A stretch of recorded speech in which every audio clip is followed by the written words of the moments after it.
Hello, everyone.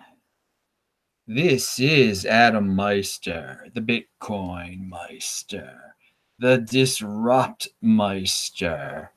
Welcome to the One Bitcoin Show. Today is Cinco de Mayo, May the 5th, 2019. Strong hand. Buy and hold, like the shirt says. Oh, yeah. Long-term thinking, offended by selling, value your wealth in Bitcoin, unconfiscatable. Personal responsibility is a new counterculture. No fancy sets or graphics here. Authentic conviction. Remember, play this video at 2x if you're to be efficient if you're watching this taped. Okay, check out all the links below. Check out Friday's This Week in Bitcoin show. It was all about Venezuela. It got wild and wacky. Yesterday, I did the Beyond Bitcoin show. It was almost 3 a.m. or it was 3 a.m. here in Baltimore on the East Coast of the United States. It was after my high school reunion, but I got the show in because I got conviction. So you can watch Saturday's show. All of it's at disruptmeister.com or sportsmeister.com, the podcast version. Follow me on Twitter at TechBalt, TechBalt. I want to point out that at yesterday's high school reunion, I actually wore two different shirts. One was an old shirt from high school that was commemorated an event that we had back in the day. But I also wore my Bitcoin shirt for most of the night, actually. So I was promoting Bitcoin. I was talking to a few people about Bitcoin. My friend of mine who's a doctor, he got it. He definitely got it. He understood it. He had watched the videos before. So that was nice. Always talk about Bitcoin, even at high school reunions. And that was a fun time. You can hear more about that if you watch yesterday's show. So the big news here today, or I think it's good news, and it'll make the no-coiners sweat and come up with more excuses. New York Stock Exchange owner is buying Bitcoin at cheap prices ahead of Bakkt launch. Sprecher, and Sprecher is the last name of the guy behind Bakkt and the New York Stock Exchange and ICE and whatever the heck it's called. I don't care what he owns. Sprecher tried to put a positive spin on the crypto winter, and this is linked to below. Everything I talk about is linked to below. It put a positive spin on the crypto winter by saying it gave Bakkt time to build out the platform and buy up Bitcoin at relatively cheap prices. Sprecher says Bitcoin is the yardstick by which all other cryptocurrencies are measured, and that won't change. Oh, yeah. One Bitcoin equals one Bitcoin. Value your wealth in Bitcoin. That's what he values his wealth in Bitcoin. He says all the cryptos value their wealth in Bitcoin, but he's also saying that he's dirty rich. His company is rich as anything, and they're stockpiling Bitcoin. Well, it was cheap. Now, most people aren't rich, but they like to make up excuses about why rich people are rich.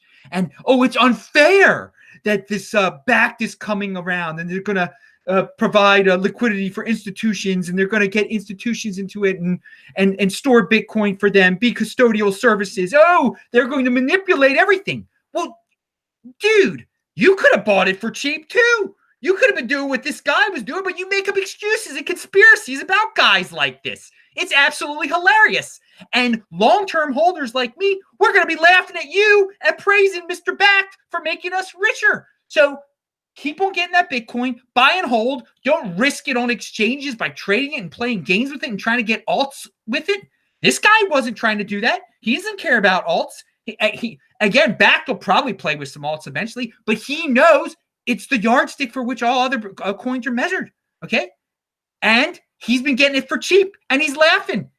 And all the no-coiners are crying, and they'll come up with more excuses. And in 2023, they'll be like, why are they so rich at Bakkt? Why? This is why, dude. This is why. The present.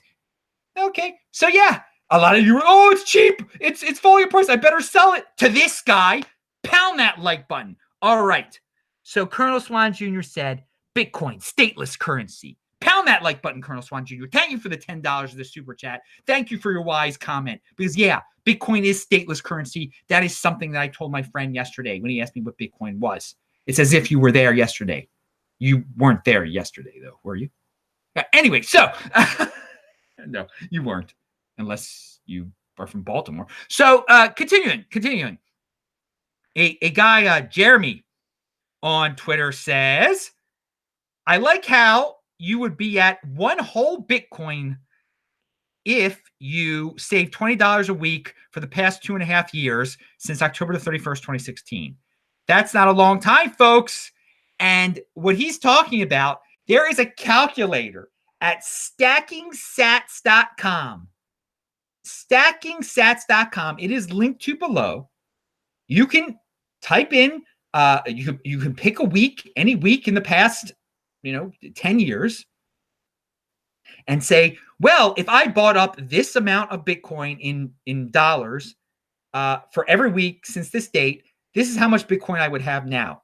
And so if you spend $20 on Bitcoin every week since Halloween of 2016, when I was in South Africa with Lorian Gamaroff speaking at he was speaking at the Steemit event, but I was also there meeting people. It was a great time, and Lorian took me on a great tour of Johannesburg.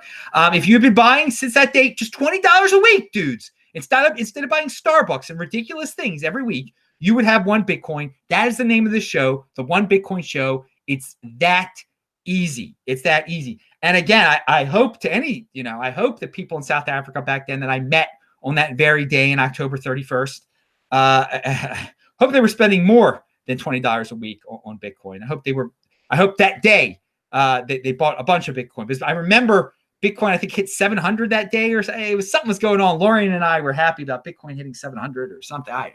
But yeah. Anyway, it's a fun calculator. Go over there, and if you do live in one of those nations where your currency gets messed around with by your government, like South Africa, and you knew about Bitcoin since 2016, I hope you've been backing up your wealth with Bitcoin and using it as an insurance policy, because it's probably paying off real nice right now. Nick Carter's got a tweet. I've been saving this one because I couldn't say it on This Week in Bitcoin because it didn't really pertain to what we were talking about. But which former member of the New York Attorney General's office will join a competing stablecoin issuer once he/she has finished dispatching Tether/Bitfinex? I've seen this movie before. It was called Ripple Lawsky. So he's referring to Lawsky, who came up with the what's the New York the permit you have to have in New York to deal with crypto. Well, anyway, Lawsky was behind that insane regulation, and then he jumped in. He himself got into cryptocurrency afterwards. He regulates it, and then he joins it. He was doing it, and it appears like he had interest in doing what he was doing beforehand. So the bit license. He did the bit license, and then he got into Ripple afterwards. I don't even remember what the heck he got into afterwards, but you get the point.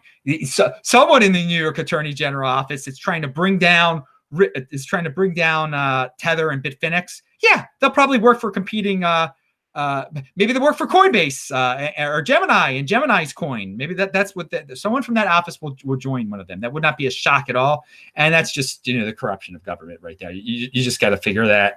And again, these are all third parties, and they're not Bitcoin. So we can just watch that soap opera and not worry about it, and just hold on to our Bitcoin and have a strong hand, like the shirt says. Matt Odell with another tweet. And this is about Bitfinex again, and Bitfinex is coming out with a token now. Great, just like the other one has a token that everybody likes to talk about. What's that? The other darn Binance token. Okay, all ridiculous tokens. I don't know why, but hey, you guys are gamblers. Some people are gamblers. They like to. Yeah. Again, Bitcoin is the next Bitcoin, but you can pretend these other things are good investments, whatever, but they're not. And in the long term, Matt Odell says the Bitfinex token is a last-ditch effort by a desperate company that has had a regulatory target on its back for years now.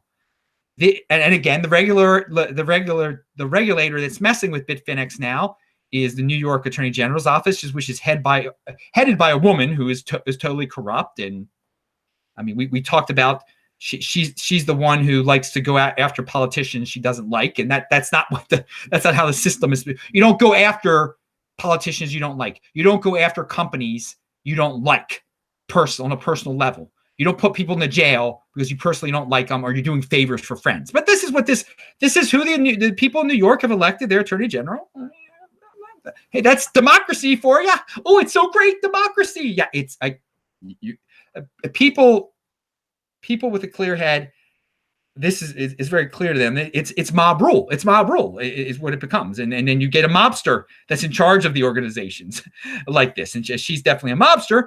And again, I'm not saying Bitfinex is good or Tether is good, or that they're going to last. But going back to the quote that I just got off on a tangent. Yeah, so it's had a regulatory target on its back for now. This token sale only increases that target. Any money held in Finex or Tether is at heightened risk. Don't be an idiot. Not your keys, not your coins. And yeah, people, the people going after, or the woman going after Bitfinex and Tether is a corrupt individual. And that's unfortunate, but she can bring down this company. She can bring down Tether. So I don't know why anyone would want to have anything to do with those things. And if she does bring them down, it's not Bitcoin. It's not Bitcoin. And Bitcoin will have the last laugh on that corrupt woman, and whoever from her corrupt office eventually joins some competing stable coin or regulated exchange. Moving on, the Block Crypto has a article. Bitfinex issues details on the $1 billion token sale. Exchange, the exchange plans to use the money to cover the frozen funds. Again, they might be able. Some of you people are going to be out there, and you're going to buy this token, and it may keep Bitfinex alive longer, but it's going to anger that woman even more. And I forgot her name. I'm glad I don't even know her name. Over at the New York Attorney General's office. And again, people might have noticed now, I don't even say, my show is starting at 9 o'clock. I say it's starting at 9 o'clock Baltimore time. I'm not saying New York anymore. I'm having nothing to do with, I'm trying not to mention New York anymore. I know there's some good people, and there are great people in New York, but their government it's too far now, and what it's done in cryptocurrency. So I'm not I'm not recognizing. I don't want to have anything to do with them in terms of cryptocurrency at all. And it's funny, I hear all these people are having, there's a couple big events happening in New York City. Why are you even having it there? Don't have it there. Don't have a crypto. Don't. Not when that woman's New York Attorney General trying to cause havoc in the space and everything. And people will panic. I mean, people will have weak hands because they don't understand what's going on. If Tether goes down, there will be some weak hands. Bitcoin price might drop a lot or a bit, but it's not Bitcoin. So long term, it's nothing. But just prepping you, just getting your hands stronger to pound that like button. So yeah, if you people are into token sales still after the ICO bubble, I mean, you must be deranged in some way. So I mean, for me to even say don't buy this token, I mean, you should know that by now if you're familiar with this show. Yet I still get people asking me. All right, so we got a tweet out there by King of the Trolls. Well, actually, it's a video of his. It's linked to below. And he challenges Fake Toshi to sue him again. It's kind of funny. And that's why I'm mentioning it, because it's funny. I don't like King of the Trolls. He can be quite a bad actor. But this will probably help Bcash. And Bcash is because Bcash is like saying, "Oh, we have nothing to do. Our representative is hitting hard back at Fake Toshi. We have nothing to do with that guy." Even though, at one point, King of the Trolls and Fake Toshi, they were buds. They were buds back in the day. But whatever. I don't care what happened back in the day. I think this is pretty funny. And yeah, Bcash is having a fork on the 15th, or upgrade, whatever you want to call it. So it's pumping lately. Because what are they incorporating again? Whatchamacallit? There's something, I forgot the name of that darn thing that they're doing before Bitcoin. It doesn't matter. Watch my past shows. I talked about it. So yeah, it's pumping, and maybe it'll even pump more. Great. Why buy something that you get for free? Well, I don't buy anything that I get for free. I got Bcash for free, baby. You know why? Because it's a crypto dividend of Bitcoin, and I controlled my private key. All right. And finally, I breezed through this show, didn't I? Got Satoshi.com is floating around there, this website. And some people are trying to create crypto noise about it. I mean, the name itself, or they're trying to imply something. Is someone going to claim to be Satoshi? Or are they just using it as a gimmick to get people's attention because it's getting people's attention? I really hope it's not going to be another ridiculous person saying they're Satoshi or that they know who Satoshi is. Maybe it'll be a very useless site, a useful site. Maybe it'll be a very useless site too. But it's 8.5 days. There's a countdown until getsatoshi.com is revealed. So I'm mentioning it because you can probably start hearing more about it, especially if it is some fudster pretending to be Satoshi or saying he knows who Satoshi is. We'll see how it turns out. Maybe it'll just be a great genius marketing plan to get a legitimate site. Maybe it'll be a great site. And we found out about it because they had this cool countdown clock and had a cool name for their URL. All right. I believe that is the end of the show. Oh, no, it's not the end of the show. Ooh, I went too fast and I forgot to link to this below. So I will spell it out and then I will link to it below. TFTC.io is Marty Bent's new page. Marty has been on the show before on This Week in Bitcoin. He's a great guy in the space. He's got some great podcasts out there. So now it's all organized and you can do things with the Lightning Network on the page also, like buy a spot on his show where he mentions you using the Lightning Network. Anyway, go to TFTC.io. TF, that's like F is in Francis, TC.io. And yeah, it's Marty Bent's new page. I will link to it below right when I got done the show. I'm Adam Meister, the Bitcoin Meister, Disrupt Meister. Remember to subscribe to this channel, like this video, share this video. Check out the link section below. Pound that like button. And I guess next show we'll have Q&A. Again, I forgot to do that this show. So bang the bell button to get reminders when we go live. Bye-bye.